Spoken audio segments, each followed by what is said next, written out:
beginning, there was darkness, and then, bang, giving birth to an endless expanding existence of time, space, and matter. Now see further than we've ever imagined, beyond the limits of our existence, in a place we call the universe.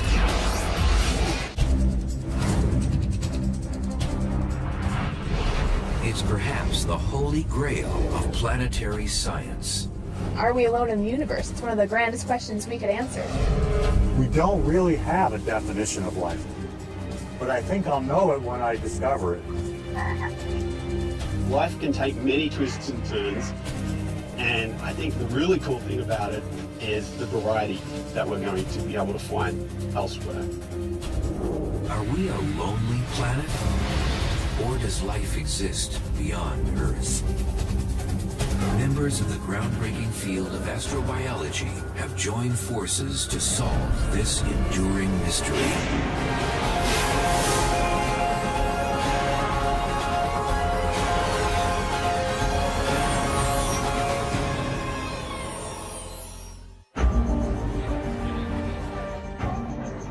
Life. Is it rare in our universe? Or is space a galactic zoo, teeming with all sorts of creatures? Everybody has this sort of iconic view of the aliens. They're going to be little gray guys with big eyeballs and small noses. Well, maybe, but I don't think so. On far-off planets, life may be as far out as buggy-eyed microbes or sci-fi sea monsters like galactic manta rays. Others may be home to cybernetic organisms, hybrids of biology and machines. One way to get a handle on thinking about super advanced aliens is to try to imagine the possibilities of our own future. Maybe it'll be machine-enabled humans. Yeah, I feel like I've already become a machine-human hybrid. I mean, I have this laptop computer that I take with me everywhere, which is really kind of the third hemisphere of my brain. My body's even changing and becoming sort of shaped like a person using a laptop computer, and so I'm becoming Homo laptopicus. It's likely that the universe is full of life. We don't have evidence yet that we're not alone. So we're out there and we're looking.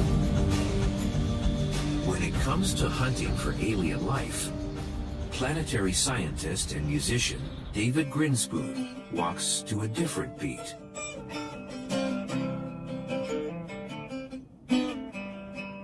I do wonder, in terms of extraterrestrial life, whether they'll have music or something like music. Music is fundamentally waves and rhythms, and that's sort of the nature of our universe. There is a certain musicality of just the fact that it's all vibrations and waves and rhythms and modulated tones. So I can imagine, and this is just my wild fantasy, some analogy to world music far in the future where we're mixing our musical cultures with alien musical cultures. I think you'll get many different shades of astrobiology if you talk to different scientists, but I think you'll get a lot of agreement on the broad goals. We want to find life elsewhere, but in the meantime, we're learning a lot about the history of life on Earth. In the field of astrobiology, one of the fundamental goals in searching for life elsewhere is first figuring out how life evolved here on Earth. One of the big unsolved mysteries in astrobiology, of course, is how life got started on Earth. Because if we could understand that, then we would have some insight into whether it could have gotten started elsewhere.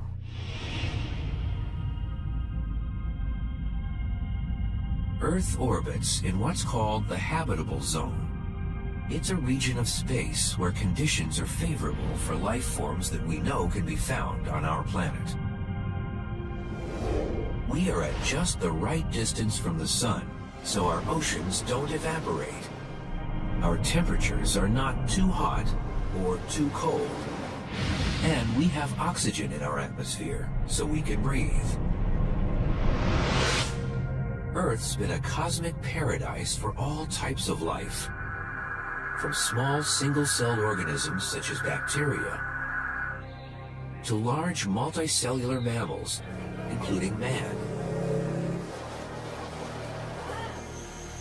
It's believed that all life on our planet descended from a single common microbial ancestry, approximately 3.4 to 3.8 billion years ago.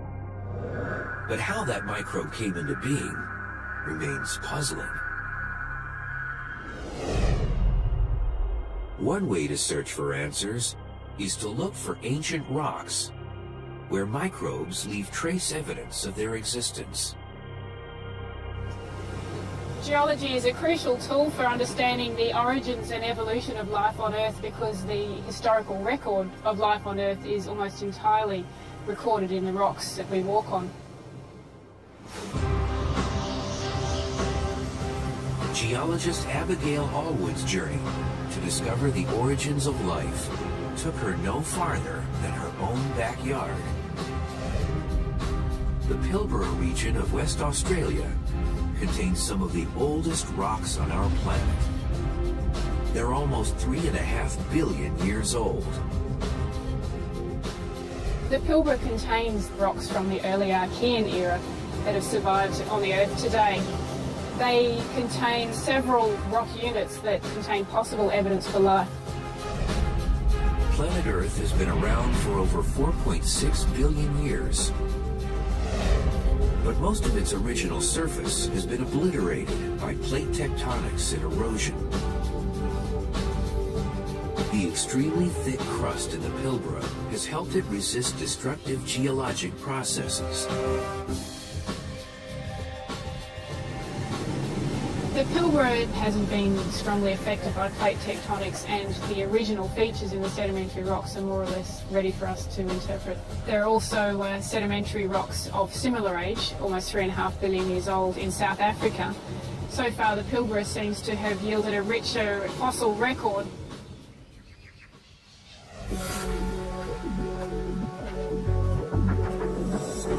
Allwood spent more than 3 years surveying some of the rock formations in the Pilbara, examining unusual structures called stromatolites, fossils formed by living organisms 3.5 billion years ago.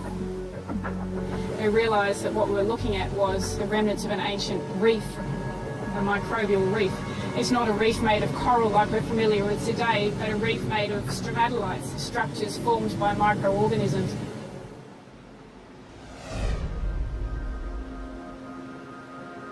Stromatolites are rocky structures that form on the sea floor, where fine layers of sediment are built up into cones, domes, and other shapes over a long time with the help of tiny organisms. A stromatolite is not alive, but is a structure made by living things. When we find one in the fossil record, it is like finding the footprint of long-dead microorganisms. But the microbes themselves are almost never preserved as fossils inside the stromatolites.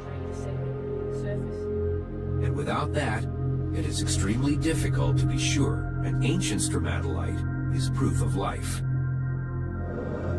But in this case, Allwood found that the Pilbara stromatolites are in fact biological. She just may have discovered the oldest evidence of life on our planet. These stromatolites are the oldest convincing evidence of life on Earth, in these amazing pronounced conical structures that are not like any kind of wave ripple or a structure that you'd expect to see on the seafloor where there's no biology. These are interpreted as stromatolites, sedimentary structures formed by microorganisms that lived at the interface between the sediment and the ocean. Allwood used geological techniques to interpret the environment these fossilized microorganisms may have lived in almost 3.5 billion years ago. What we saw was that immediately before the stromatolites formed was a setting pretty much just like this, a rocky coastline. We see that the stromatolites only exist in the shallow water environment and don't exist in the deep water areas that were existing at the same time. This fossilized ecosystem provides a glimpse into the past, and what might be the remains of man's earliest ancestors. With the rise of astrobiology and new techniques and approaches to interpret evidence for life, we can be fairly confident about saying that life was on Earth at least 3,430 million years ago. But could life have existed even earlier on our planet? The oldest evidence of life is not evidence of the oldest life. We do not have any geologic record for the first 500 million years of Earth's history. So there's a whole bunch of stuff missing. What's not preserved in the fossil record is how life formed in the first place.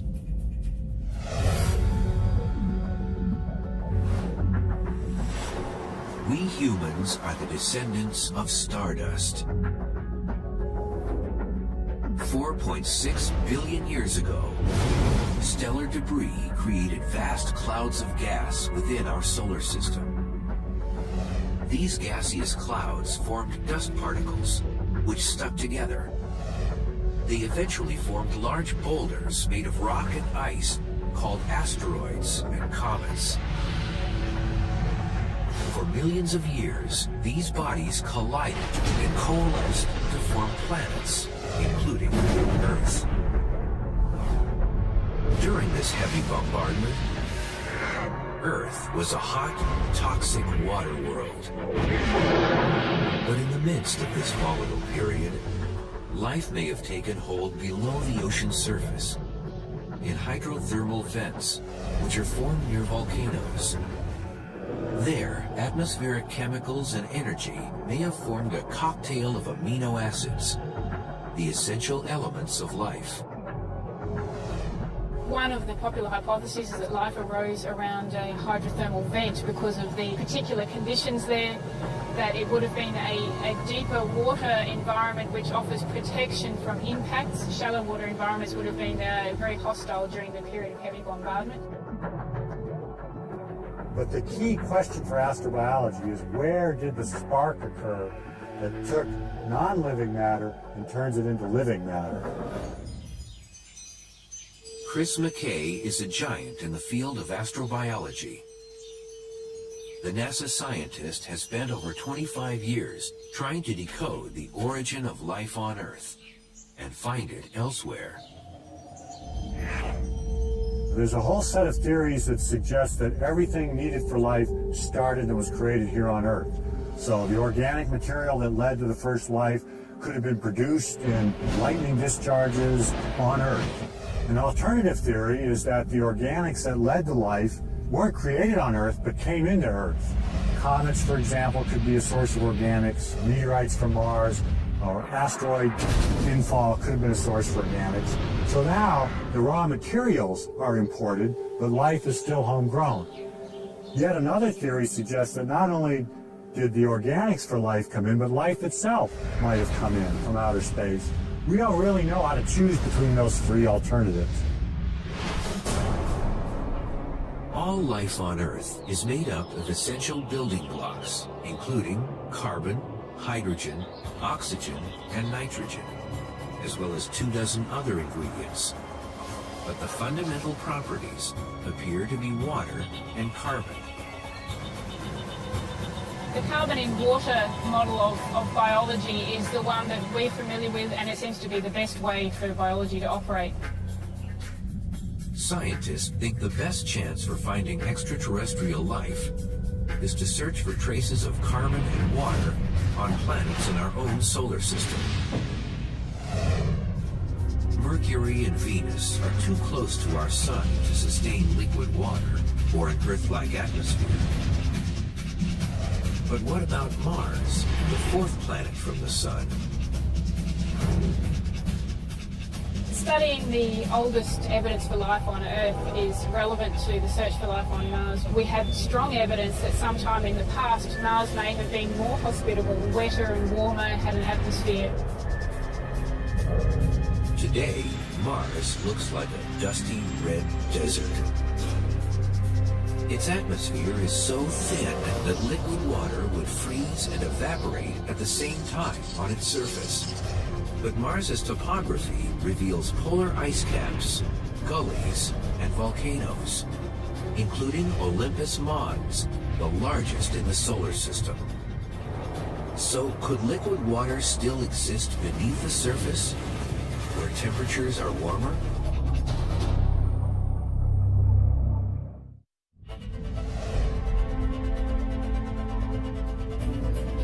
Scientists believe the best chance for finding life beyond planet Earth might be next door in our solar system. Mars, the fourth rock from the Sun, may have liquid water beneath its surface. A good signature for life. Hydrothermal systems can definitely exist on Mars though, because we can see massive volcanoes. We know there's plenty of water still on the surface of Mars. That heat source, the water source, provides all the ingredients necessary to make microbial life very happy. To better understand the geology on Mars, astrobiologist Dr. Adrian Brown investigates the hotspots on Earth, particularly Lassen Volcanic National Park in Northern California. The reason I'm interested in Lassen Volcanic Park is because of these hydrothermal hotspot areas where we can find minerals that are forming that don't form anywhere else but these areas.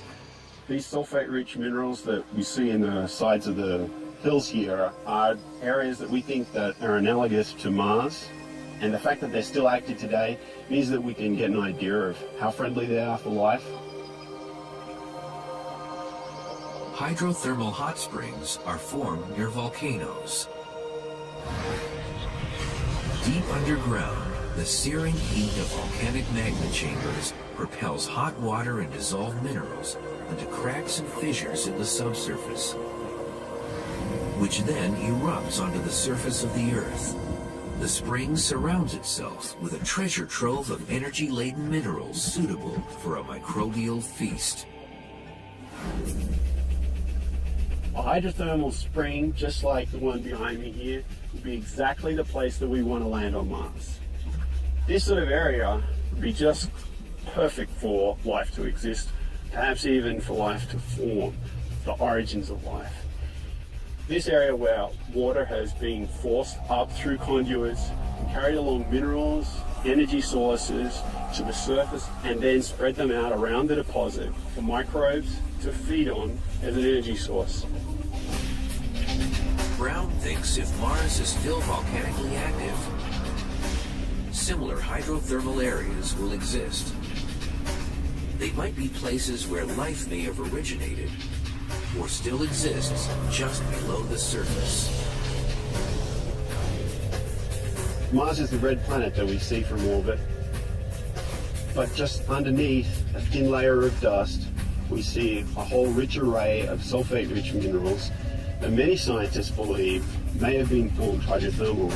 And we see those very similar minerals in the rocks and the hills surrounding us here at Lassen.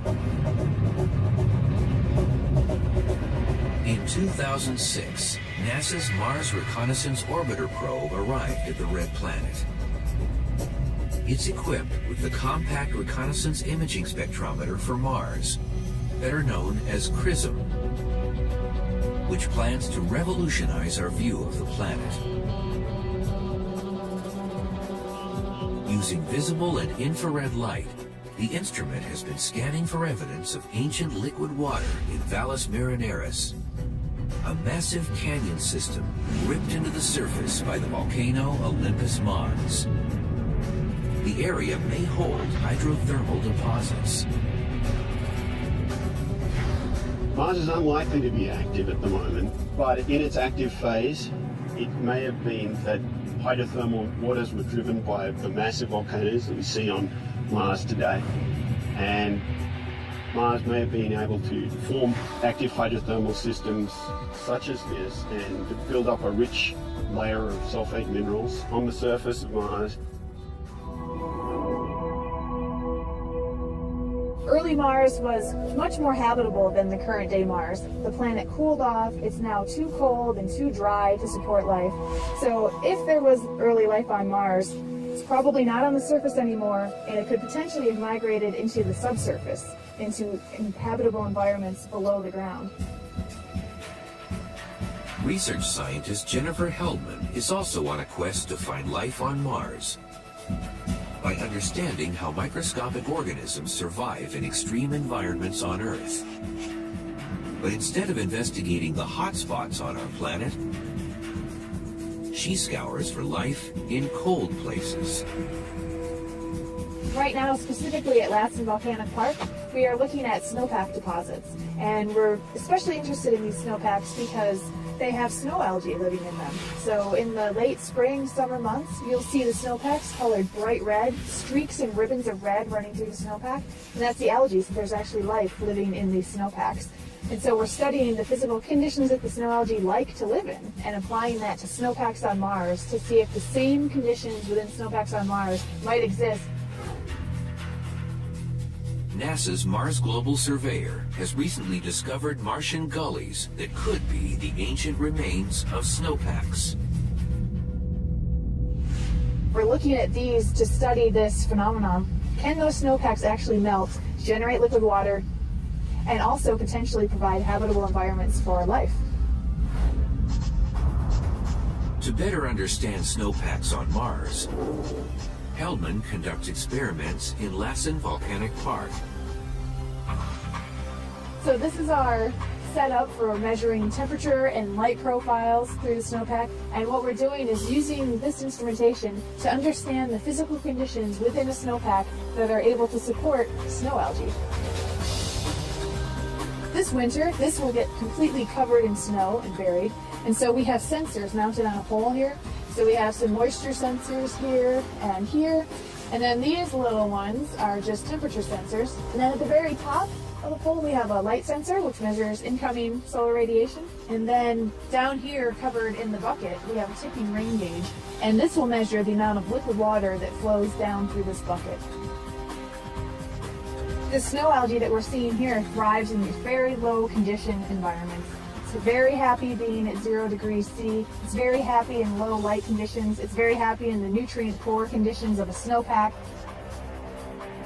Once we understand the conditions that support life here in the snowpack at Lassen, then we're also doing studies of snowpacks on Mars.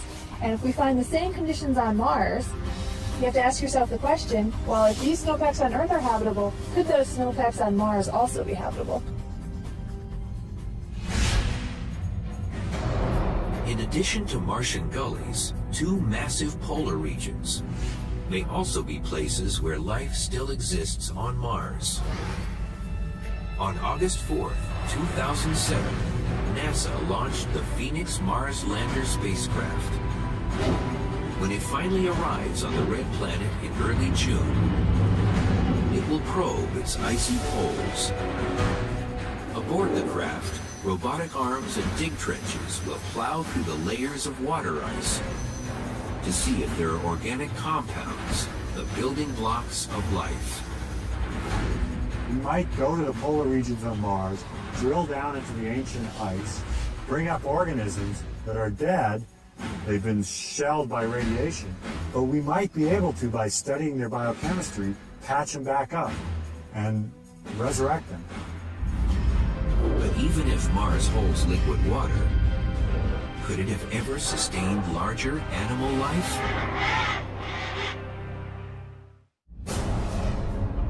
When searching for Earth-like life in our solar system, scientists look for the presence of liquid water and carbon. They're crucial ingredients for life on Earth. But are there other indicators? Some scientists believe plate tectonics is necessary to promote biodiversity and act as a defense against mass extinctions. On Earth, plate shifting created continents. Without land masses, Earth would have remained a water world. Therefore, many species, including humans, may not have evolved. So why does plate tectonics exist on Earth and not on other terrestrial planets, such as Mars? Because Mars is smaller than Earth, Likely its interior cooled off faster, and it cooled off before really plate tectonics were able to start on Mars. Fortunately on Earth, we still have plate tectonics, and plate tectonics is the grand recycling system of our planet, recycling materials in the atmosphere, in the surface, and the subsurface, and Mars never had that. Plate tectonics also keeps Earth's temperatures moderate by recycling chemicals to keep the volume of carbon dioxide in our atmosphere uniform. Lacking plate tectonics, it didn't have the persistence of Earth. It developed maybe habitable conditions and maybe complex multicellular life very quickly, and then it dies off because it doesn't have the long-term potential that plate tectonics gives the Earth. Plate tectonics may be one indicator for Earth-like life, but evidence suggests there may exist another type of life on a moon that belongs to the Lord of the Rings. In 2004, NASA's Cassini mission conducted flybys around the gas giant planet of Saturn. A year later, the spacecraft released its Huygens probe into the atmosphere of Saturn's largest moon, Titan. The images revealed that Titan has similar features to Earth, such as weather cycles and volcanism. Saturn's moon, Titan, is a very complex place with rainfall, rivers, seasons, meteorology, and a complex atmosphere and interesting chemistry.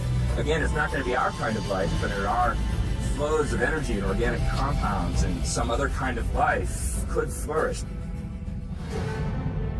Radar imaging data has revealed the presence of liquid lakes on Titan. Although they're comprised of ethane and methane, they may be reminiscent of what water on Earth was like 4 billion years ago. Titan, the moon of Saturn, is a really cool place, literally and figuratively. It's so cold that there's no liquid water.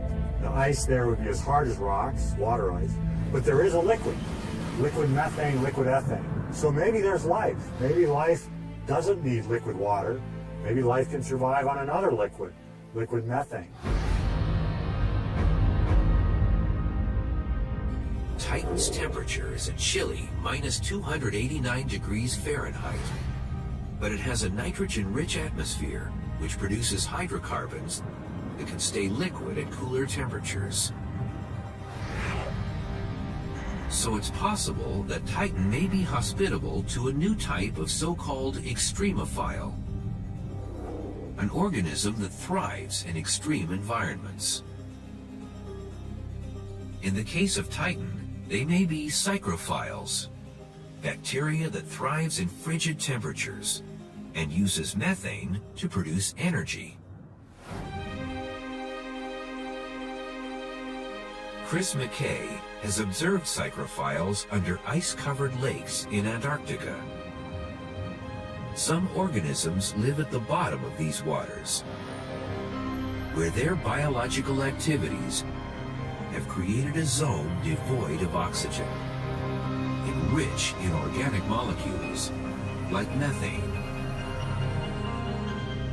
One of the interesting ecosystems in the Antarctic are the ice-covered lakes, which have a persistent ice cover of about 15 feet of ice. Below that ice, there's liquid water. Given that there's water, it's not too surprising that there's algae and bacteria living in that water. Like Antarctica, Titan's lakes may also contain similar extreme organisms that survive on methane. And Titan may not be the only moon harboring life. In 2003, NASA's Galileo space probe snapped pictures of Jupiter's moon, Europa. Evidence suggests liquid water may exist underneath its frozen crust. Scientists think Europa has an ocean that's over 50 miles deep. There are also signs of volcanic activity. So Europa's icy water could be warmed to a liquid state by volcanic vents on the ocean floor. And this volcanic activity would aid in cooking up chemicals necessary for life. We have very convincing evidence that below the icy surface, there's an ocean. Ocean, water, maybe life. And we also have evidence that there are possible energy sources in Europa. So all the necessary ingredients for life seem to be there. The ice on the surface of Europa is extremely thick, maybe as much as 6 miles deep. So it is unlikely that a human spacecraft will be able to drill down into its ocean anytime soon. I think a realistic mission to Europa would be to search the surface for evidence of organisms that have been carried up through the cracks and deposited on the surface. They would be dead, but they would be biological and we could study them. Our solar system is full of diverse, interesting places, and we shouldn't rule any of them out for life until we explore broadly, because we don't really know what we're looking for. Armed with new technologies, astrobiologists have widened their search for extraterrestrial life. The next frontier includes our entire Milky Way galaxy and beyond.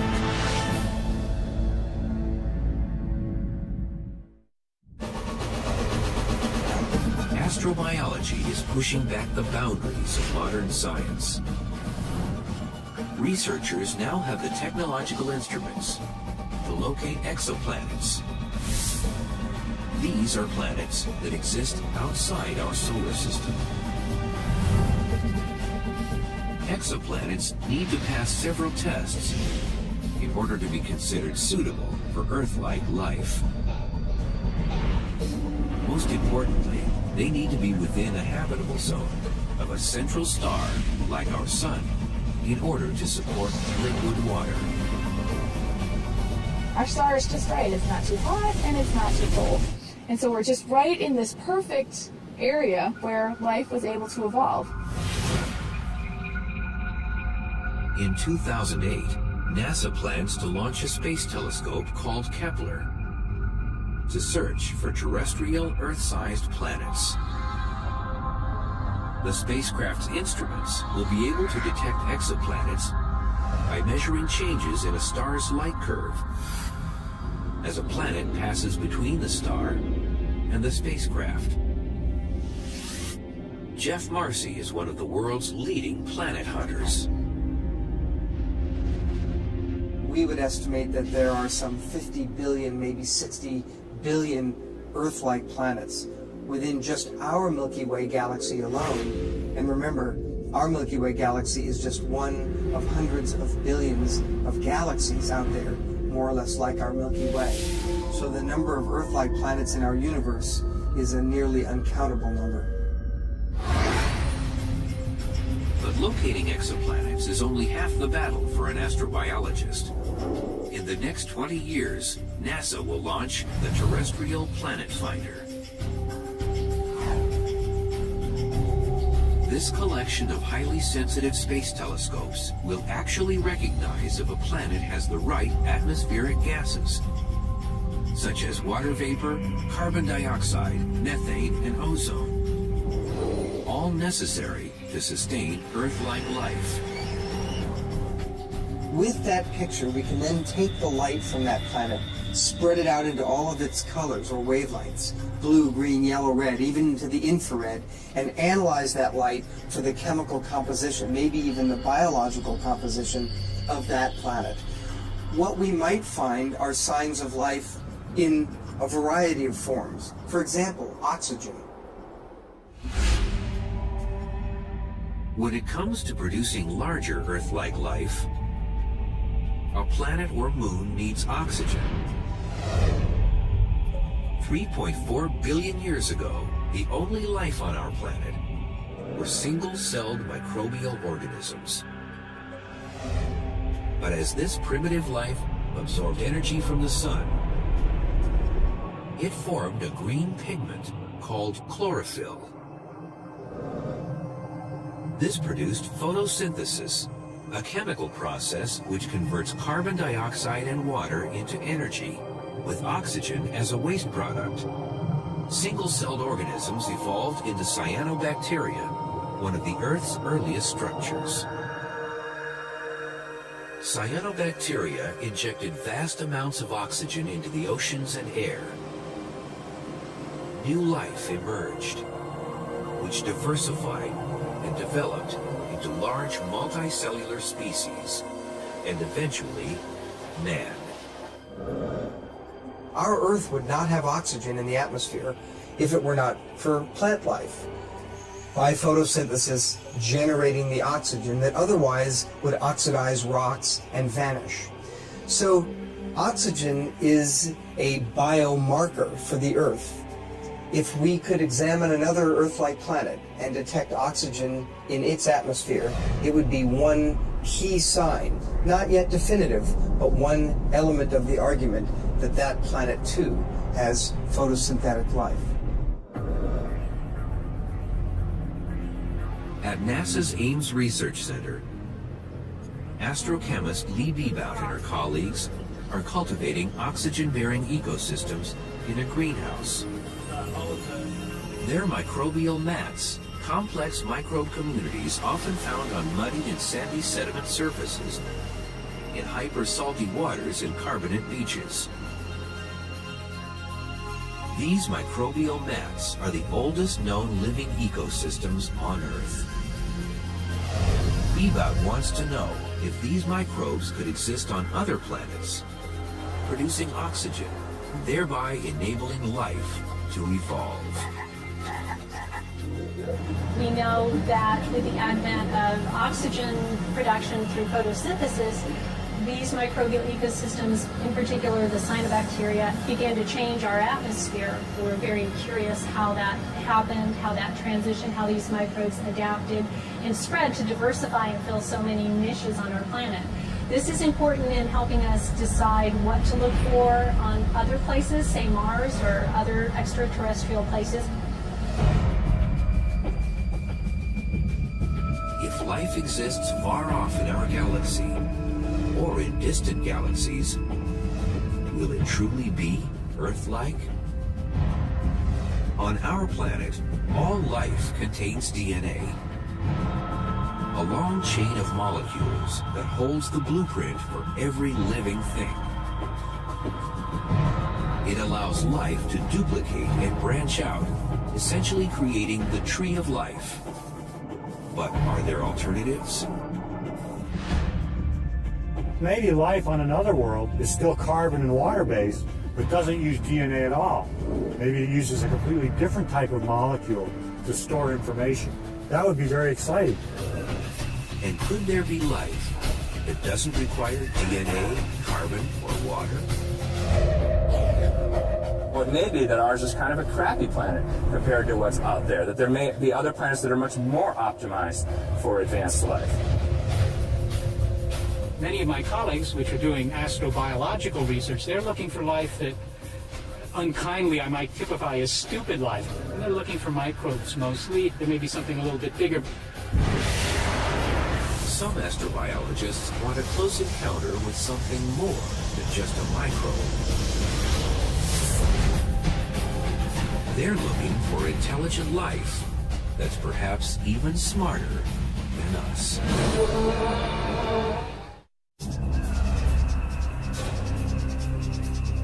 The search for life extends beyond looking for slimy bacteria.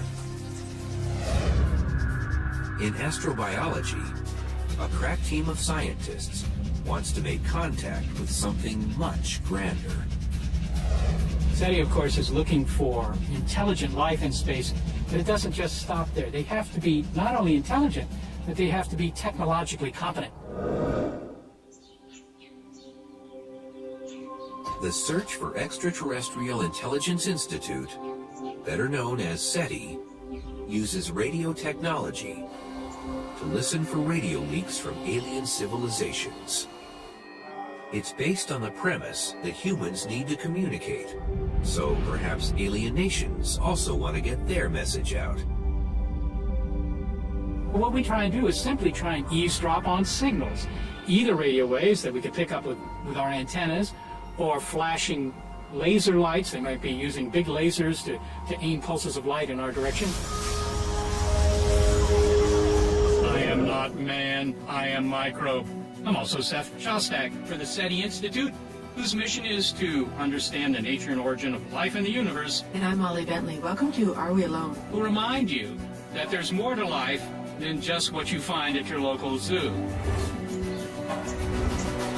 At SETI, senior astronomer Seth Shostak hosts a regular radio show that's podcasted, where we're bugging out with microbes. There are so many cohabitating with you, listening to Handy Microbe. Shostak broadcasts lively, yet informative science-related news to Earthlings, as well as other advanced civilizations that have the means to listen in. Cynthia Phillips, thanks for joining me today. We are so fond of radio for listening that we started a weekly radio show in which we, in a sense, broadcast. But a lot of people are interested in SETI because everybody's interested in aliens in the same way that just about everybody's interested in dinosaurs. People are just interested in them. So we're trying to take advantage of the fact that they're interested in what we do to get them interested in some broader subjects in science and also technology. SETI has been listening for signals since the 1960s, but ET hasn't phoned in. This silence has fueled skepticism. And we're going to find lots of planets with life. I'm guessing that intelligence will be rare, but they won't be smart in the way that humans are smart. That's going to be rare. But again, that's just my intuition. Aliens can't get here faster than the speed of light. Physics doesn't allow that. And that means, since we've only been broadcasting for, say, 60 years, they can't be coming from a planet more than 30 light years away. Well, the number of stars within 30 light years is pretty small. Our universe is over 12 billion years old. Planet Earth has only been around for over 4.6 billion years. Therefore, there are planets millions and billions of years older than us. So if there's life beyond the Milky Way galaxy, it potentially could be millions to billions of years more advanced than us. I think that the truly intelligent species out there, if they ever happened upon us, would maybe regard us as we regard ants or bacteria as some primitive example of life. Anybody we meet is going to be much more advanced than us, at least certainly much more aged than us in terms of how long they've been a civilization. If intelligent civilizations do exist beyond Earth, what would they look like? If we find intelligence in space, it's moved on beyond biological intelligence and moved on to machine intelligence. A thinking machine that represents a million years evolution beyond where we are. Who knows how it's built? All you know is that it might be really, really smart. There's no logical reason why there shouldn't be machines from other worlds exploring our planet, coming into our airspace, maybe even attempting to interact with us in some way. Whether we find a trace of bacteria or a high-tech civilization, any discovery of life will revolutionize the way we think about the universe and ourselves. Until then, it remains one of the greatest unsolved mysteries of all time. So we're going to see a real zoo out there when we finally do discover alien life. All sorts of different ways of coding information and making molecules, causing the phenomenon of life. The people that work on this field are geeks, so we imagine making contact with alien geeks, right? And then we're going to have fun talking about equations together, but maybe we'll end up making contact with alien hipsters or bohemians, and we'll need some other form. So, life as we don't know it. Thanks very much for talking to me. I'm Seth Shostak for the SETI Institute, where we always listen, but occasionally we broadcast.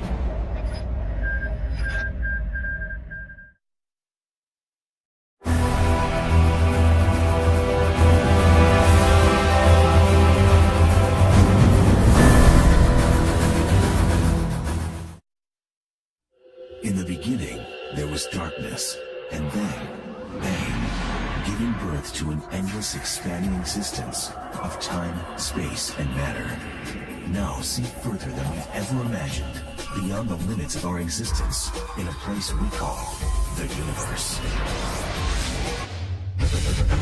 It promises to deliver technologies that will carry us ever farther, ever faster. But it's fraught with constant and lethal peril. Flying in outer space is like going through a shooting gallery. It will test the limits of human capacity and human ingenuity. If something goes wrong, what do? Nothing. You just die. Welcome to the age of space travel.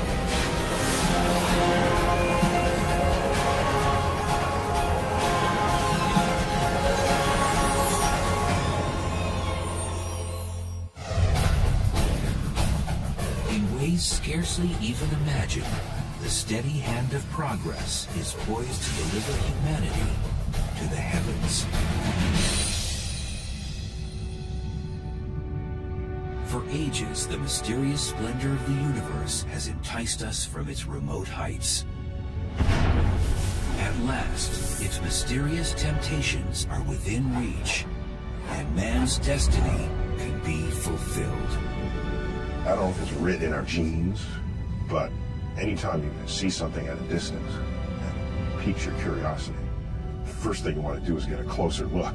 So while telescopes get you pretty far in this regard, those things that are sort of close enough to be within the reach of our space program, why not take the trip? T-minus 10, 9, remain in the start, 5, 4, and liftoff of Space Shuttle Atlantis.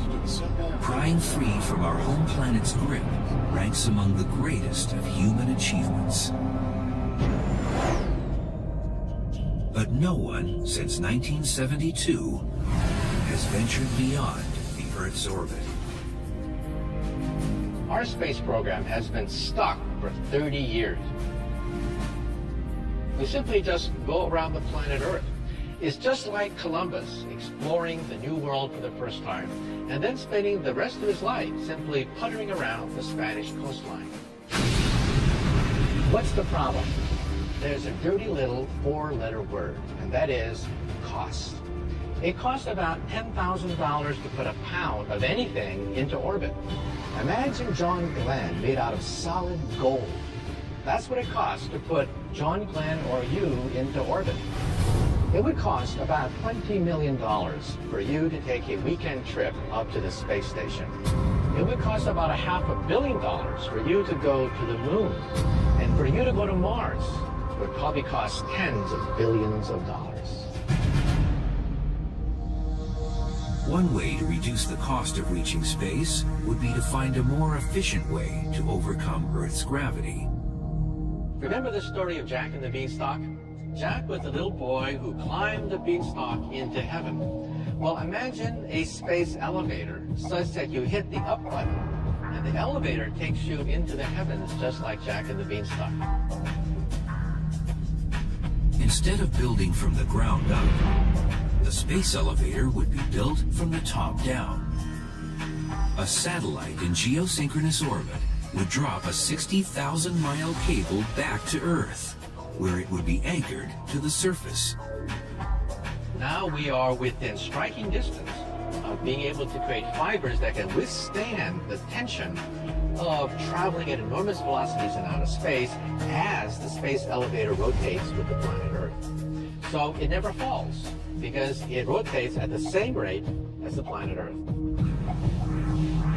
The elevator's compartment would simply roll up the cable, shuttling travelers and supplies into orbit, where it would wait for a spacecraft. This system would entirely replace a conventional rocket launch. And that might reduce the cost of space travel by a factor of 1,000. Think about that. Then you begin to realize that perhaps a trip to outer space may be no worse than an airplane ticket. But beyond the limits of Earth's comforting embrace, Exotic menaces await every space traveler. Flying in outer space is not like taking a nice ride in the country in a car. It's like going through a shooting gallery. To an unsuspecting voyager, it might seem the universe is taking aim with a firearm. There are particles in space, even dust-sized particles, pebble-sized particles, that are traveling tens of thousands of miles an hour and sometimes even faster. More than 500,000 of these projectiles, measuring over 1 inch in diameter, are zipping around our planet right now.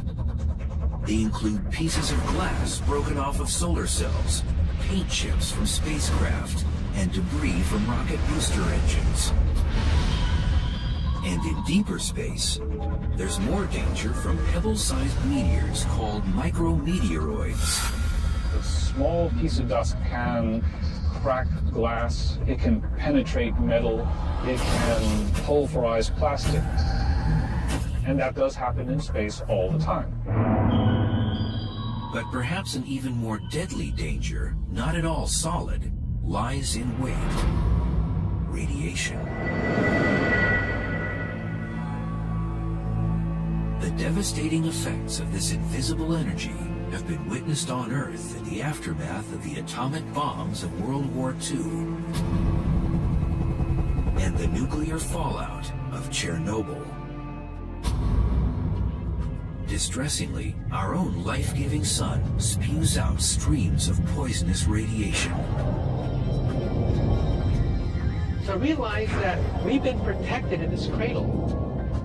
We've been protected by the atmosphere of the Earth. Magnetic field of the Earth gobbles up most of the flares from the sun to create the aurora borealis. In outer space, you get the aurora borealis coming right at you.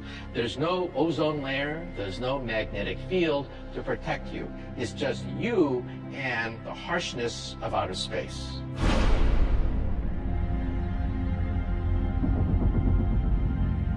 At our home planet's distance from the sun, roughly 90 million miles away, several 100 million solar particles pass through each square inch of space every second around our Earth. There's high energy particles streaming from the sun all the time.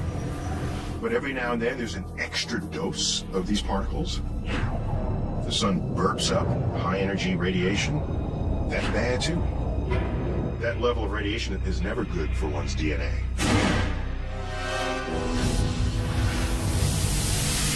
Sunspots flare up these extra doses of energy, like a battery of cannons bombarding the cosmos.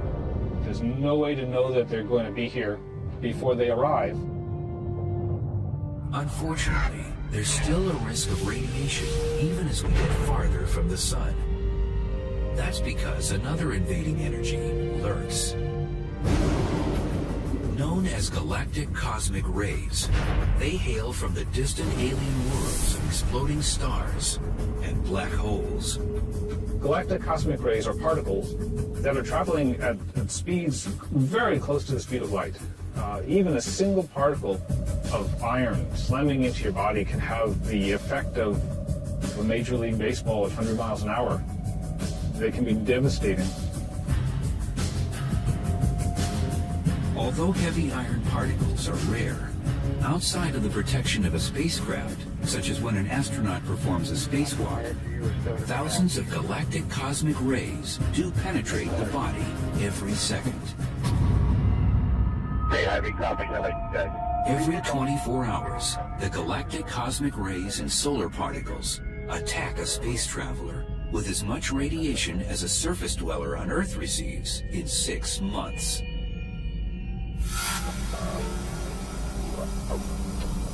The human body won't immediately feel the impacting radiation, but in sufficient quantities, it can be noticed. Even with eyes closed, the particles spark flashes when they strike a space traveler's retina. The flashes are not blinding, and you have to ask yourself, did I see something? And then you say, oh, yes, I did. And its appearance is a little different from time to time.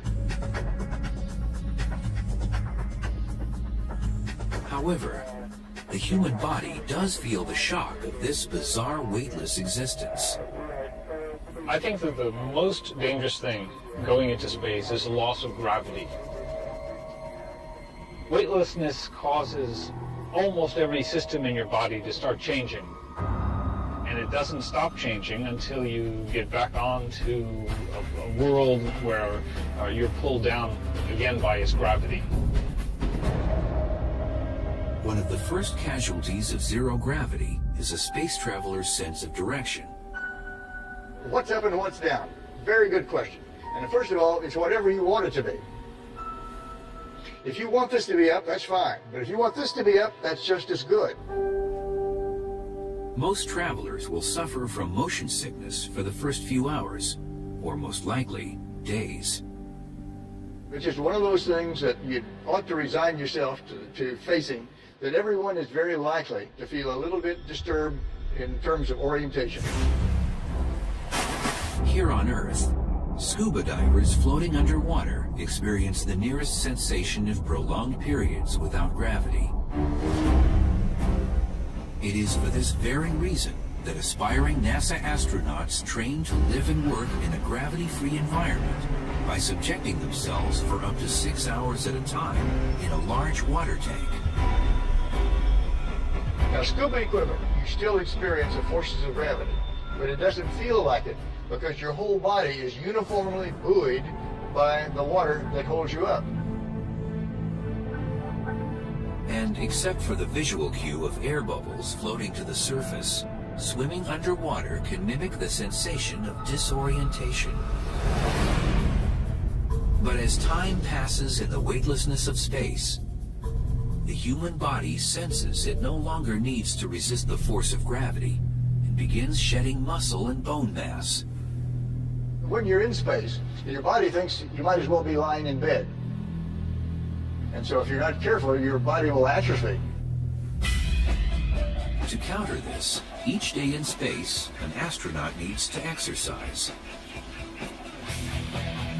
The legs are especially vulnerable because they are seldom used.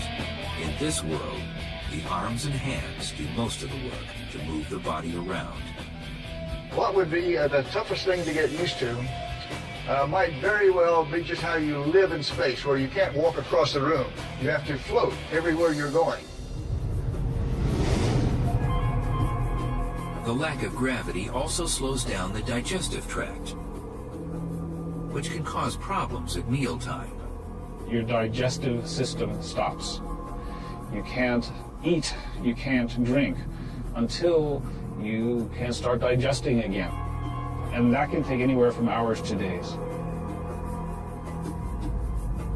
Worse still, zero gravity and radiation can combine in an especially sinister way. In space, the immune system is not as effective as it normally is. And many of the bacteria and viruses that we normally can withstand become more virulent. Additionally, bacteria can grow up to 50 times faster, and any virus brought on board could mutate into a never-before-seen predator thanks to the ever-present radiation. All these difficulties prey on space travelers in just the first few hours or days. And what about journeys that need more time? It only gets tougher. The universe is an unforgiving place.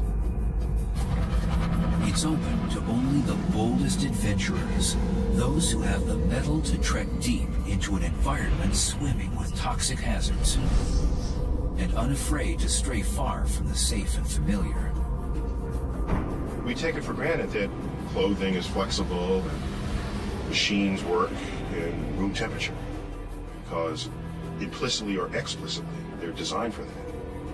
You go into the depths of space. If you're facing the sun, it could be hundreds of degrees Fahrenheit. If you're facing away from the sun, it could be hundreds of degrees below zero. Down here on Earth, you take so much for granted. You know, we're out here, sunshine, the fresh air all around you. Up there, you're in a closed ecosystem. You have to supply all the human needs that the Earth just, automatically does for us. You have to hope that the integrity of the hull stays together so you don't have rapid decompression, quick suffocation. The same reality exists for a submarine gliding deep through the ocean. It provides a life-preserving barrier to protect its inhabitants from a surrounding alien world. If there's damage to the spaceship, air leaks out, you die. Damage to the submarine, water gets in, you die. So the isolation, both physically and personally, between the two seem quite parallel. The potential for a catastrophic mishap lurks. When you're out in the middle of the ocean, you have only yourself and your colleagues to rely on. And the same thing applies in space. Things have to hold up. You can't come back, you can't run to the hardware store, you can't fix the thing with some part that you didn't bring along, and you're stuck with human ingenuity, the tools you brought with you. And out there in space, you truly are just removed from mankind. It is isolation like I've never felt before. Liftoff. We have liftoff. Often, our efforts to explore space have been analogized to the great explorers of the 15th and 16th century. The first to cross the oceans, going to unknown territory, having to bring all their supplies with them, not knowing if they'll ever return. And I think there's a lot to say about that analogy, but there's a point where it breaks down badly. When Cortez landed in South America, when Columbus hit the Caribbean, there was still air there for him to breathe, right? There were fruit on the trees. Suppose the Apollo 11 astronauts, Neil Armstrong and Buzz Aldrin, landed on the moon and, like, the engine broke. Okay, we've had a problem here. What do? Nothing. You just die. There's not sort of an engine tree that they can pluck parts from to repair their ship.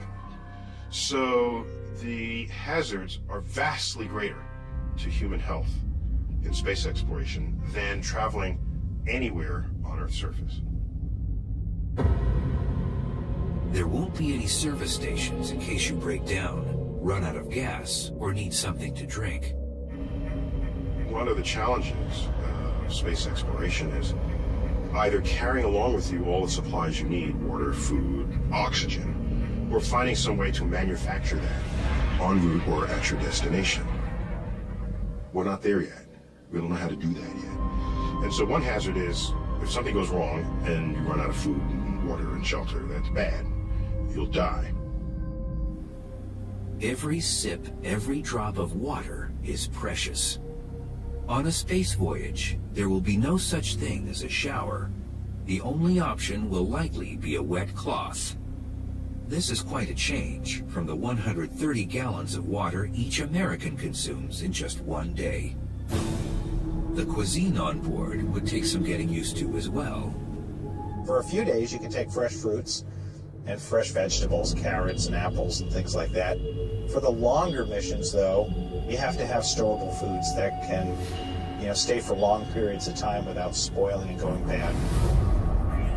And yet, astronauts agree that enduring the myriad of risks is a small price to pay for the chance to witness the wonder of the cosmos in person. 1500's 2.3. I know how they felt because they report things like, well, you could hold up your finger and you could block out the Earth with your thumb. And it kind of gave them an entire new perspective of how amazing this little blue marble the Earth is and how precious it is in this vast solar system.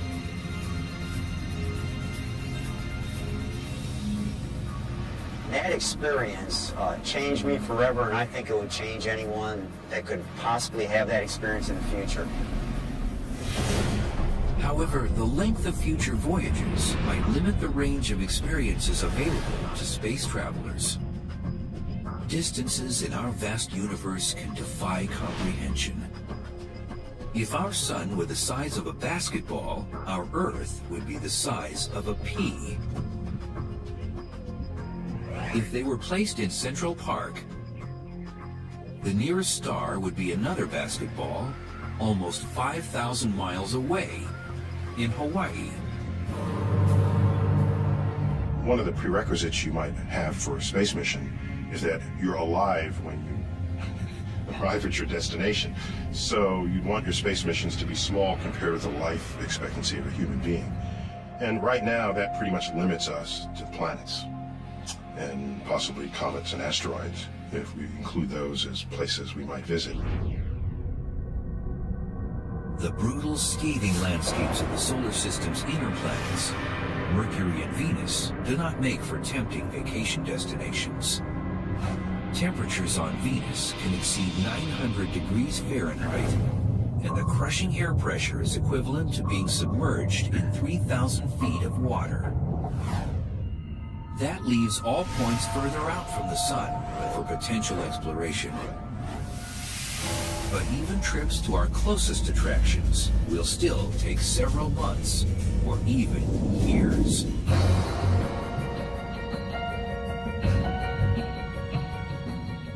About 139 million miles separate the orbits of Earth and Mars. But since each body circles the sun at different speeds, the distances with respect to each other change continuously. The problem with going to Mars is that Mars and the Earth only line up about once every 2 years. With current chemically propelled rocket technology, a flight leaving from Earth for the Red Planet in 2018, when the two bodies are on the same side of the sun, could take 104 days, less than 4 months. After a 40-day stay, the return trip would require a little more than 6 months. That's an entire year to make one round trip. But a voyage departing in 2031, when the Earth and Mars are on the opposite sides of the sun, would demand about 20 months, nearly 2 years of travel time. That's 1 to 2 years away from any lifeline. Comets, those oversized dirty snowballs, swoop close enough to Earth to accommodate a round trip lasting as short as a few months. Find some comet that's on its way into the sun and ride it. And watch the coma grow and the tail form. And watch the sun first slowly, but then rapidly get larger and larger and larger. Swing around the backside and come out. It's got to be the most fun tour of the solar system you can come up with. It'd be dangerous because particles of the comet would fly up and hit you in the face and things. So apart from all that would kill you, it would be a fun trip. Just beyond the orbit of Mars, asteroids fly within range of a few years round trip from Earth. Future travel agencies might arrange cosmic versions of extreme vacations by exploiting the unique environments of these miniature planets. They put you on a sled and slingshot you into space in such a way that the weak gravity of the asteroid will hold you in orbit but won't pull you back down again. It would be a great ride. 3 times farther away than Mars, the orbit of Jupiter, with its crowded moon system, offers dozens of diverse visions. It may prove tempting for future travelers, but a round trip could take 5 years. Saturn is nearly twice as far as Jupiter, and the thought of decade-long trips might be too much to bear. But there are technologies that can slice the time it takes to visit Mars to just a few days. For mankind ever to venture into the depths of the cosmos, endeavor to bathe in the light of an exotic star, or even just a voyage to the suburbs of our own solar system, we'll need to find a way to travel much, much faster What's the fastest we could travel? Nothing yet observed by science moves faster than the speed of light. 186,000 miles per second. The speed of light is the ultimate velocity in the universe. It's Einstein's cop on the block. The speed of light is so fast that you could go around the Earth 7 times in just 1 second. For you to jump to the moon at the speed of light, you could reach the moon in about 1 second. Compare that to the 3 days it takes to get there with current technology. The problem is that we can't travel at the speed of light, or really anything even approaching it. Take the fastest thing we have ever sent anywhere and ask, how long will that take to reach the nearest stars? That would take 50,000 years. And that is using current chemical propulsion, which maxes out at about 40,000 miles per hour. The same power source we use to lift our rockets off of the planet. But getting us to Mars faster than a few months' time would require a different kind of propulsion. There are a few ideas for how to propel us to velocities closer to the speed of light, which would be fast enough to get us anywhere in the solar system in under a day, or even to the nearest stars in less than a decade. One such theory echoes an ancient earthly propulsion device, wind pushing a sail. It was Kepler, that great astronomer, who first wrote down in his notes the possibility of using sails to sail in outer space. Light streaming from the sun mimics gusts of wind in outer space. This solar wind is what creates a comet's tail as it nears the sun. However, sunlight scatters in all directions, and as the distance from the sun doubles, its power reduces by a factor of 4. With a little help from the moon, there is a manner in which light could be focused in one direction. If we have a battery of laser cannons on the moon, firing in synchronization at a solar sail, we may be able to propel it to about perhaps half the speed of light. Now, lasers do diffuse to space. For example, if I have a laser on the Earth and I shine it to the moon, it does not create a spot on the moon. The spot is about 5 miles across on the moon. These sails, however, would be huge. Now we're talking about astronauts, perhaps spending months in outer space, designing a sail hundreds, maybe even thousands of miles across, sufficiently light and durable in order to capture light from a battery of laser beams on the moon. But solar sailing limits space vessels to destinations within our solar system. One alternative gets around this problem by tapping into hydrogen, the most abundant element in the universe, as a propulsion source. My favorite design to take us to the stars is the ramjet fusion engine.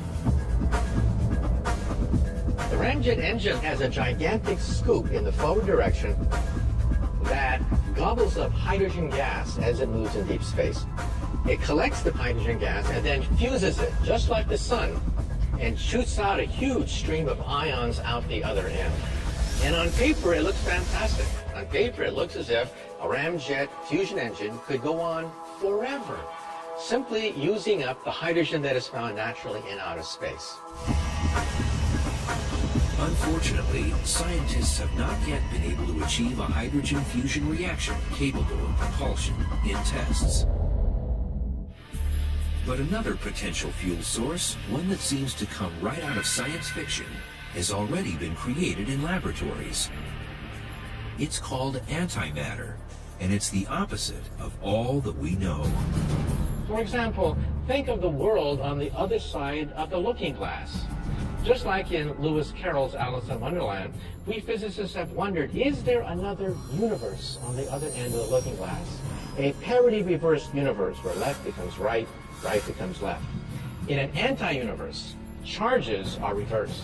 So positive charges become negative, negative charges become positive, and when they meet, they create a burst of energy.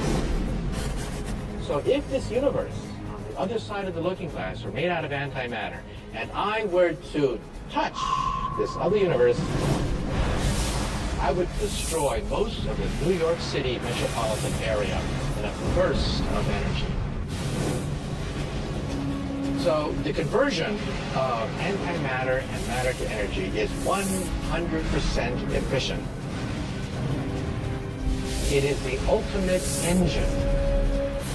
But there is a catch. There's always a catch. Even though we can create anti-atoms in the laboratory, the cost is stupendous. It would bankrupt the United States of America to create a teaspoon of antimatter.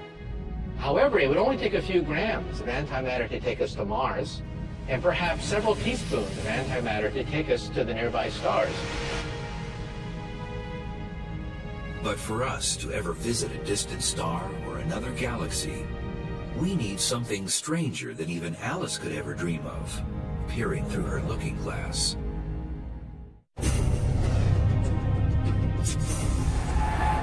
Scientists continue the quest for a propulsion method to carry us ever deeper into space. But even achieving light speed won't allow us to get very far.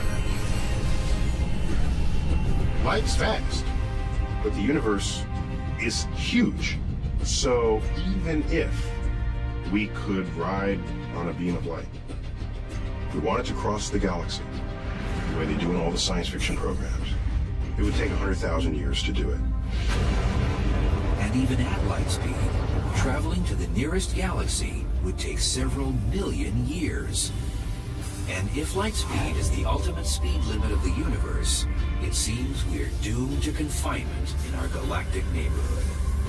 What we're desperate for is some new understanding of the fabric of space-time that will allow us to somehow warp it, distort it, so that you can take shortcuts. And of course, that's what they do in Star Trek when they turn on their warp drives.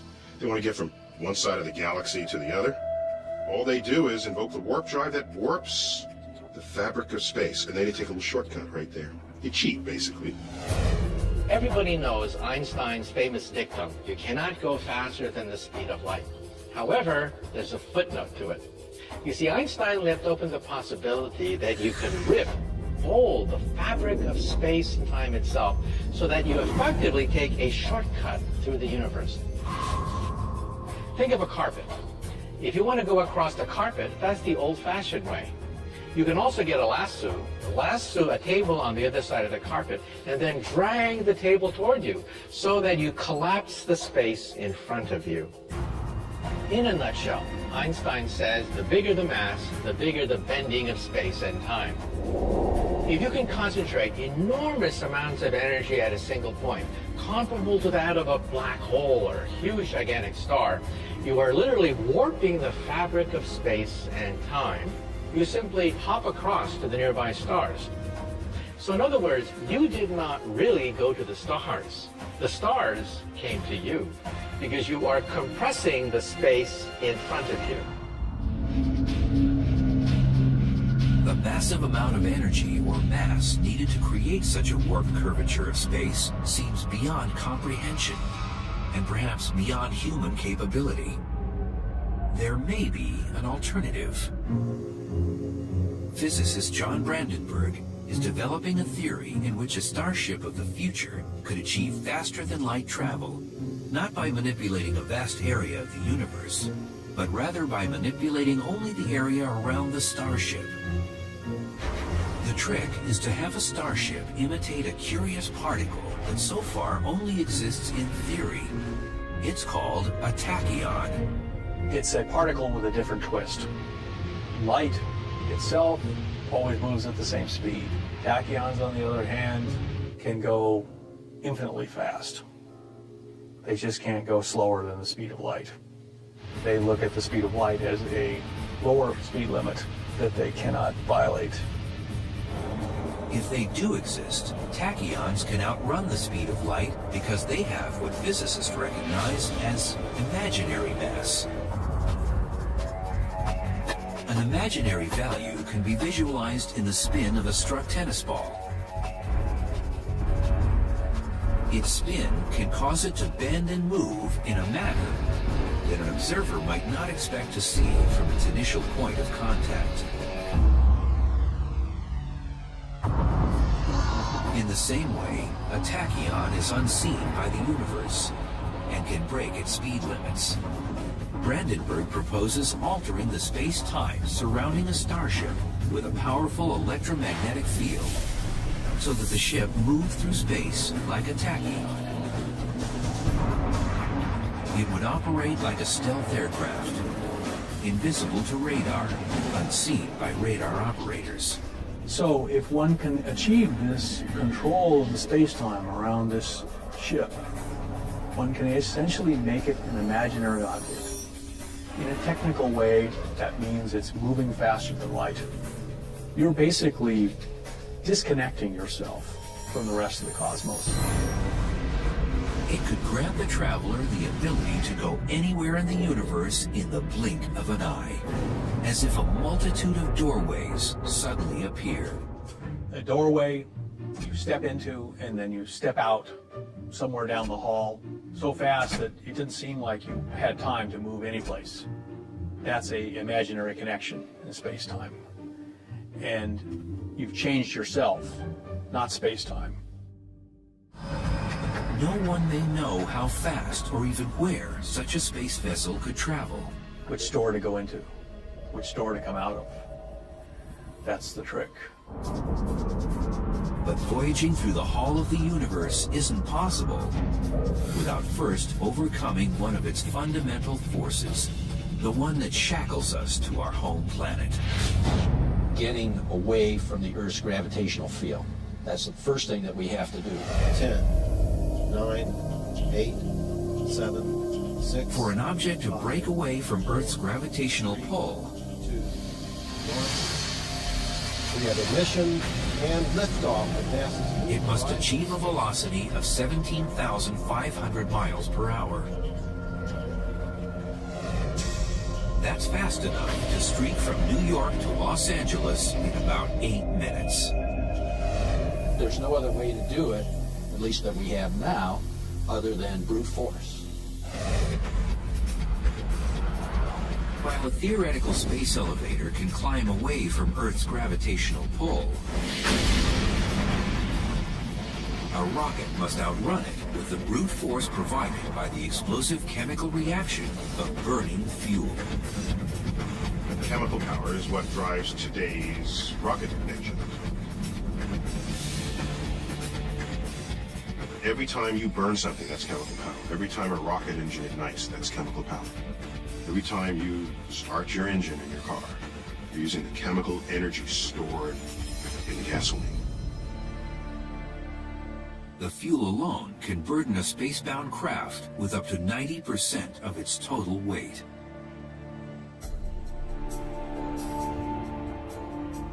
If you're carrying all the fuel you'll ever need, then most of the effort of the first ignited fuel is to lift the unburned fuel into orbit. It'd be like trying to drive from New York City to Los Angeles on one tank of gas. Well, you would need a tanker truck behind you. And most of the energy to accelerate the tanker truck is going in to just move the fuel that's in the tanker truck. The space shuttle, its rockets, and the fuel they're carrying weigh a staggering 4 million pounds. And nothing short of a bone-rattling eruption could push it up and away from Earth. Well, Brent, looks like your long wait is over. We wish you all the best luck in the world. Godspeed. We'll see you back here in about 2 weeks.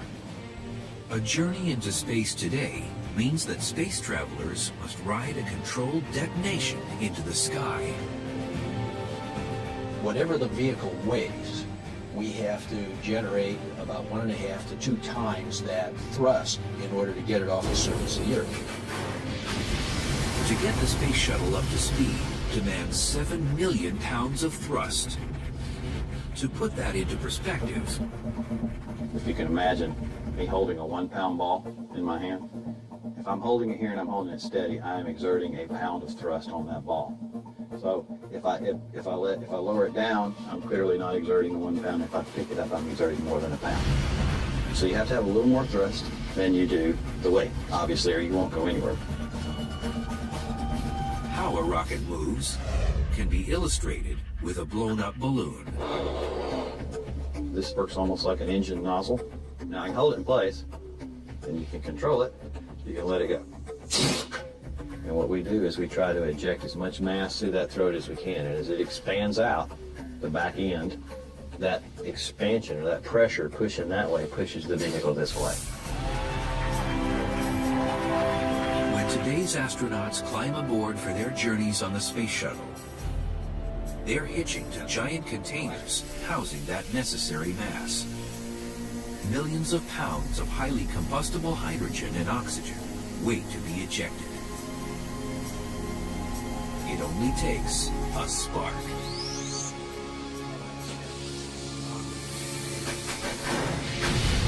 The main engine starts 6 seconds before takeoff. The whole shuttle shakes. It feels like it wants to just rip itself out of the launch pad. Space Shuttle Endeavour, expanding the International It shudders. Space Station. And you think, oh my gosh, that's an awful lot of force, about 1.5 million pounds of thrust. It's kind of surreal. It's like, this can't really be happening. It's something you've been wanting to do for years and years, and it's really happening. It's like riding a man-made earthquake. You've spent several million pounds worth of fuel to get to the first 2 minutes of flight, and then the solid rocket boosters come off. That's like a train wreck when those things come off.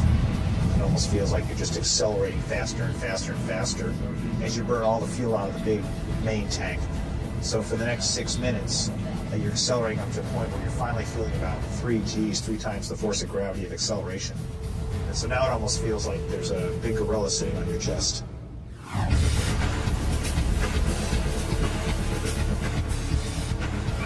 A drag racer who accelerates from 0 to 100 miles per hour in 2 seconds will feel G-forces similar to those experienced by astronauts. As the vehicle keeps accelerating and you're watching the speed tick by in thousands of feet per second until you get to 25 times the speed of sound. Then there's a cutoff, and then everything's floating. And now you're in space.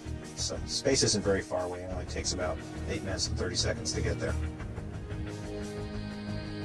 The next model for venturing into the great beyond and reaching new worlds will begin first with a visit to an old friend. Although not quite yet a space elevator, NASA's mission to return to the moon builds on the idea of Earth orbit as a base for farther voyages. NASA's Constellation program, a successor to the legendary Apollo program, aims to plant boots on the moon by 2020. 2 separate rockets form the foundation of the plan. The unmanned Ares 5 rocket, towering taller than a football field standing on its end, will carry the lunar lander, supplies, and an Earth departure rocket in orbit, where it will wait for the astronauts. The Ares 1 rocket will deliver the crew to orbit aboard a capsule. It will then rendezvous with the Earth departure rocket and blast to the moon. We can take more supplies, more commodities to the moon. That's what this tandem system provides for us. Instead of Apollo, which only allowed us to go for 1 or 2 days at a time and then come back.